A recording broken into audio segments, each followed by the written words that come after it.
Racism and the Death Penalty. This presentation is to the Pennsylvania Senate Judiciary Committee presented by Amanda Kelly.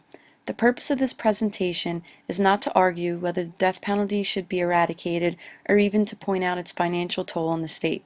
This presentation's only goal is to shed light on the obvious racial disparity that is affecting the city of Philadelphia when it comes to the death penalty, and the possibility of creating a law that would protect all the citizens of Pennsylvania from racial discrimination.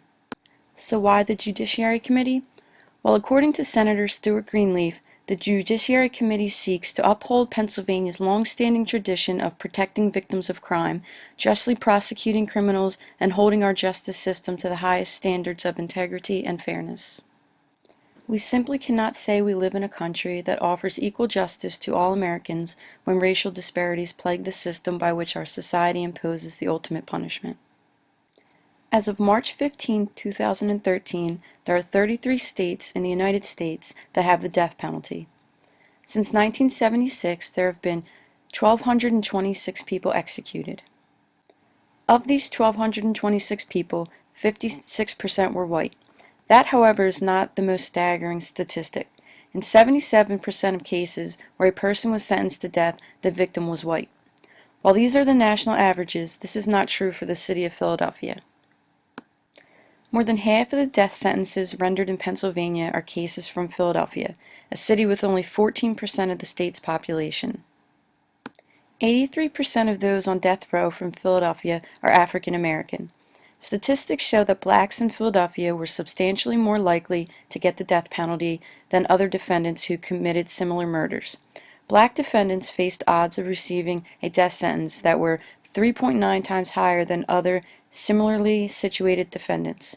The race of the defendant is not supposed to influence whether a person is sentenced to death, but in Philadelphia it clearly does.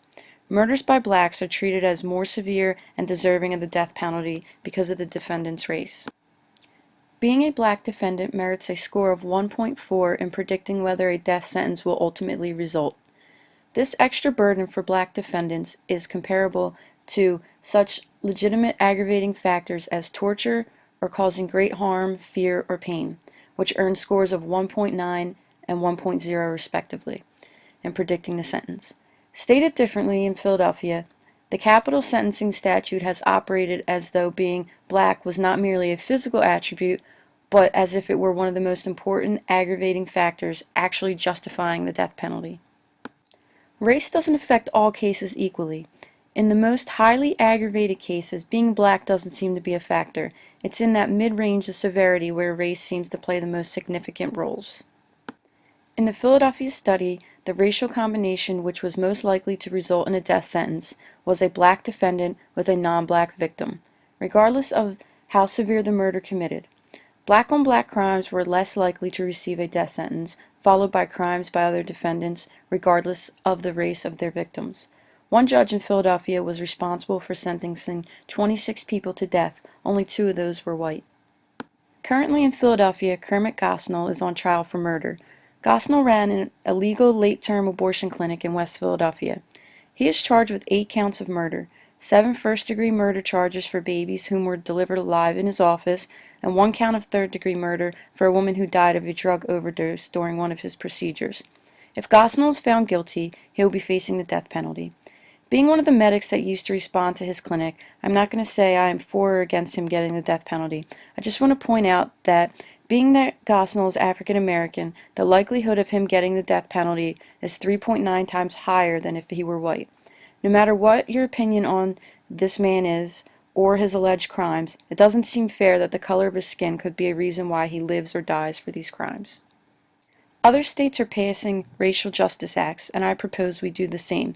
These laws allow defendants to challenge their death sentences if they can successfully prove that race was a significant factor in the decision to seek or impose the death penalty.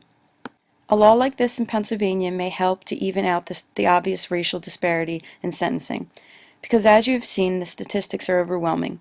For those on death row from Philadelphia, these numbers translate into a harsh and deadly reality. If the death penalty were applied to blacks as it is to others, there would be far fewer blacks facing execution.